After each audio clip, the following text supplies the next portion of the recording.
Capture vidéo du TP 5-1.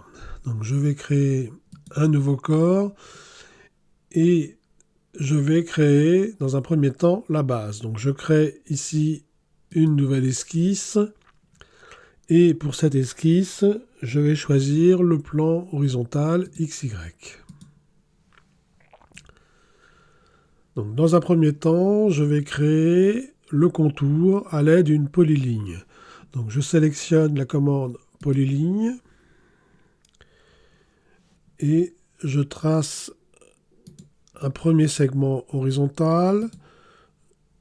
Je remonte à environ 45 degrés. Je remonte verticalement, ici avec un angle, ici comme ça. Là, j'appuie 3 fois sur la touche M pour créer un arc. Je redescends ici et surtout, le plus important ici, je clôture ma polyligne. Clic droit pour arrêter cette polyligne. Clic droit une deuxième fois pour quitter la commande polyligne. Je vais maintenant pouvoir appliquer des contraintes géométriques. Donc, égalité entre ce segment et ce segment, entre ce segment et ce segment.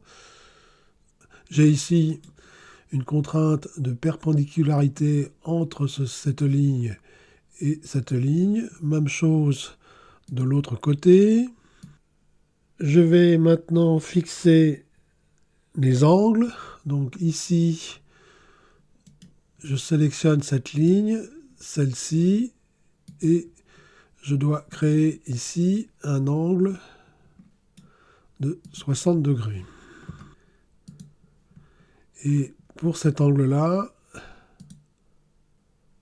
de 45 degrés. Je vais maintenant pouvoir appliquer les contraintes dimensionnelles. Donc la distance entre ce point et la base, ici 75. Même chose ici. Alors je vais retoucher un tout petit peu ici.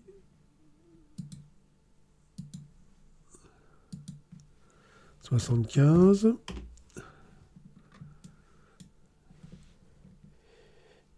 Ici, 25. Cette longueur,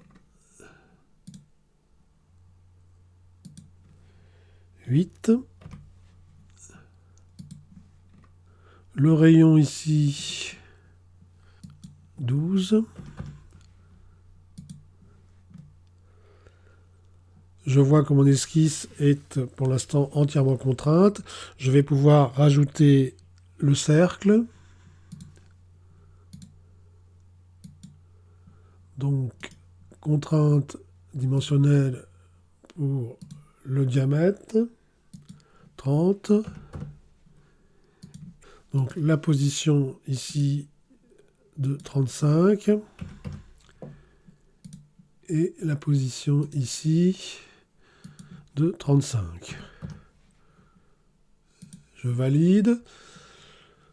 Je quitte l'atelier Sketcher et je vais pouvoir créer, mon esquisse étant sélectionnée, ici une protrusion de 10 mm, mais je choisis inversé pour garder ici ce plan correspondant au plan OXY.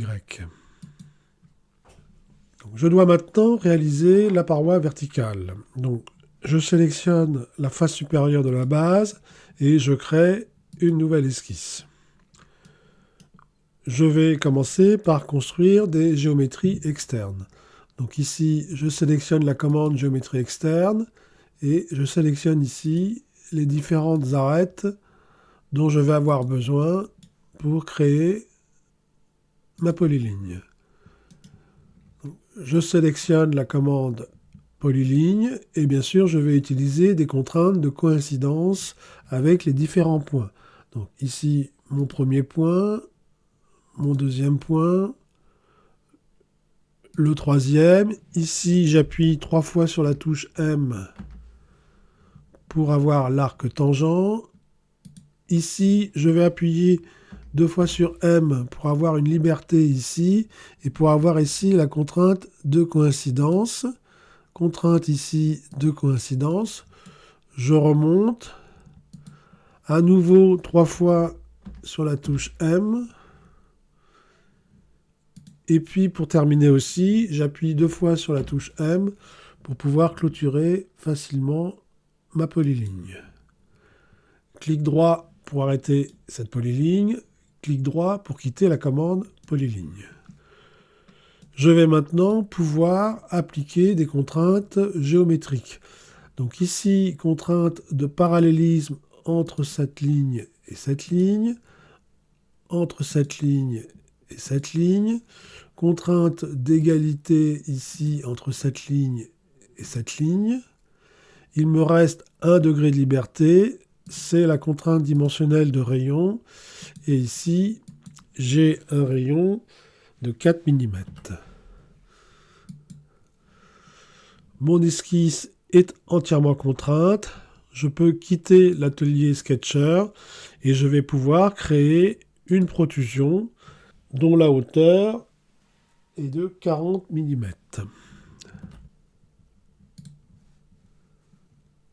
Je vais maintenant réaliser le perçage dans la paroi verticale.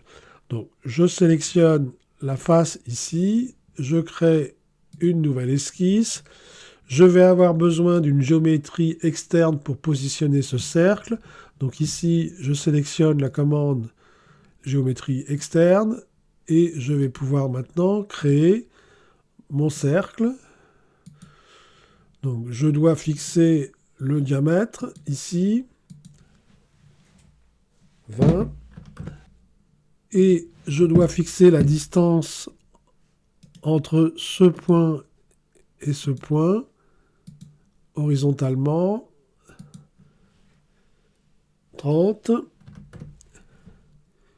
et la distance entre ce point et ce point, verticalement, 20. Je referme l'atelier Sketcher et je crée ici une cavité au plus proche pour traverser ma paroi. Il me reste à reproduire ce perçage sur l'autre paroi verticale et donc je vais utiliser une symétrie. Donc je vais dans un premier temps créer un plan de référence qui sera le plan de symétrie. Donc je sélectionne ici l'arête, je crée mon plan de référence, mais au niveau du mode d'accrochage ici, je prends l'inertie, ce qui me place mon plan au milieu de mon arête. Je valide. Je peux maintenant sélectionner Pocket, sélectionner la commande symétrie. Je dois bien entendu sélectionner ici le plan et donc je vais choisir ici mon plan de référence. Donc ici, ce plan.